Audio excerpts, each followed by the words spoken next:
Geraldo Rivera, the Fox News veteran and a regular on the Five, has been friends with Donald Trump for 4 decades. And that was our jumping-off point when we sat down in New York. Geraldo Rivera, welcome. Thank you, Howard. You're a longtime friend of Donald Trump, and yet you've also criticized the campaign he's running. It's got to be a little uncomfortable for you. What is uncomfortable, you know, I was very excited when he made his announcement that he was running for president because he is a friend of mine. I do love the guy. And we had just had the experience with Celebrity Apprentice where we were together every day for 6 weeks. That was just in February, and then this was in June. So when he came down the escalator, it was with great anticipation. I was on the radio live. And when he started speaking, I was thrilled. I thought that it was, you know, he showed he was a movie star. He had a grasp in general terms of the issues. And then he started speaking about things like immigration and Muslims. Then he said Mexican immigrants were dope dealers and rapists, and I assume there are some good people mixed in. He gave us that little bit, and I was shocked. I was hurt by it because that's not the Donald Trump that I know. And you have, I mean, you talk to him occasionally. You have expressed your views to him privately that you think he shouldn't be going there in terms of certain of these issues, immigration, Muslims, and so forth? We were together as recently as Tuesday night in New York. We had a nice chat. I didn't bring up immigration, but he knows, and I have said publicly, that though I have this deep affection for him and respect for him and his family, a lovely family, I could never vote for him unless he moderates that position. Doesn't it, is it hard for you to go on the air and criticize him, sometimes in very strong language, when he is your friend? You know, people take, in this building particularly, with all the Irish Catholic colleagues that we have, abortion is an issue that really is deeply personal to many of our colleagues. Immigration is my abortion issue, so to speak, my litmus test. It is easy for me to say, to draw my line. I can go that far, but no further. You have to be compassionate to this population. I've written 2 books about them. They are my constituents, in a sense.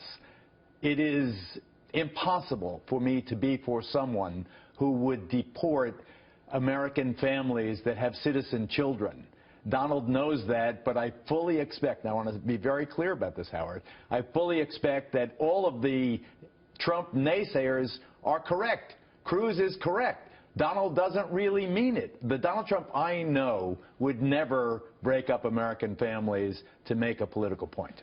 But then you're accusing him of using some pretty strong rhetoric about deportation, even though you say you believe, as his pal, that he doesn't really mean it. I think that you have to be a crazy person to get the Republican nomination these days. You said that to Howard Stern on his Sirius XM show. I was going to ask you about that. So Cruz, Trump, they're both crazy? Or that you're saying they have to act crazy? I think they have to toe a line that is in many ways intolerable for a reasonably intelligent, compassionate person. You have to clear the Stephen King hurdle in Iowa before you get anywhere. Stephen King is the congressman, remind everybody, that said of Mexican immigrants that they have the calves the size of cantaloupes because they're all carrying dope across the border. I mean, if you have to please that person to get past the nation's first primary election, then you are doomed to a radical position that will never fly with the American electorate, and you can never be elected. You considered running for the Senate in New Jersey as a Republican. I did. I am a Republican. Did you conclude you're not crazy enough to run as a Republican candidate? I concluded that once the Koch brothers got involved and promised my rival, the mayor of Bogota, New Jersey, $5 million, that the $5 million I had stashed away, my family and I, to make the run would have easily been exhausted. So plus, we were going to lose against Cory Booker anyway. You were going to lose. A loser, as Trump would say. All right. You've hit Ted Cruz pretty hard. When he started talking about New York values in Iowa, you said you thought this was sort of a coded anti-Semitic message. I don't agree. I think it was a shot at loudmouth liberal New Yorkers. I disagree. I've been around a long time. When you think of New York, you go back to Jesse Jackson, 1984, Hymietown.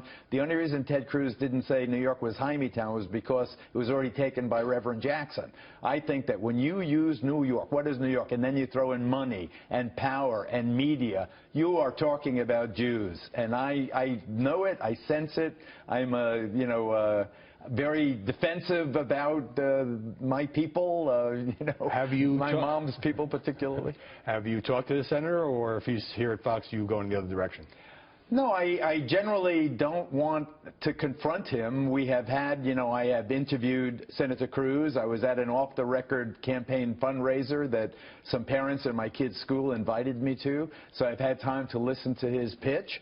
And that New York Values hit on the eve of Iowa was premeditated. I have no doubt but that he did that to signal that he was against those people, meaning me. Finally, what compelled you to say yes to Dancing with the Stars? It's funny. I've been asked several times to do it over the course of the years. When I was more physically able to dance, my kids said, "Daddy, don't do it. You're going to have an affair with the professional dancer." They all do. At that time, they were all... That would be so unlike you, to have an affair with some woman. So I said, no, no, no. And then finally it was on my bucket list. So at the age of 72 and lame, I said yes. And you could watch me in the finale on May 24th. I give you credit for taking it on. Geraldo, thanks very much for sitting down with us. Thank you, Howie. My pleasure.